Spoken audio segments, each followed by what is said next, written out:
Thank you, Sister Simone. People of faith have long led change, from abolition and women's suffrage to the labor movement and the struggle for civil rights. Joe Biden will continue that progressive march towards justice. Inspired by respect for the dignity of all people, people Joe believes were made in the image of God. Joe learned that from his parents and the nuns and priests right here in Delaware who taught him and inspired in him a passion for justice. I'm Senator Chris Coons of Delaware, and I want to tell you about my friend Joe Biden. His faith is strong, and it's personal and private.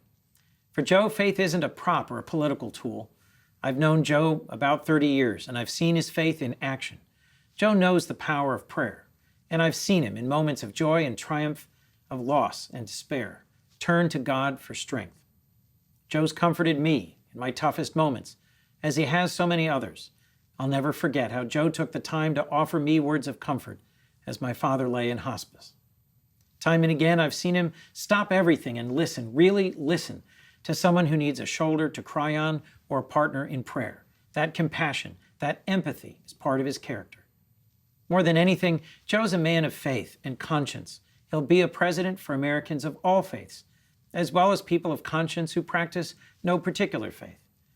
Joe's faith is really about our future, about a world with less suffering and more justice, where we're better stewards of creation, where we have a more just immigration policy, and where we call out and confront the original sins of this nation, the sins of slavery and racism.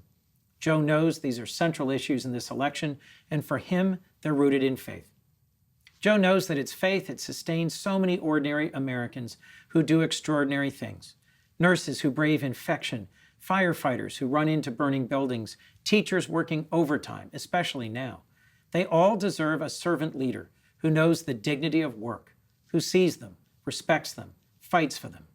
We need a president who brings people of all faiths together to tackle our challenges, rebuild our country, and restore our humanity. Someone who knows we're called to do justice, love mercy, and walk humbly with our God. Joe Biden will be that president. Joe's always known this race is a battle for the soul of our country, and he's right. Joe believes. He believes in both the greatness and the goodness of this country.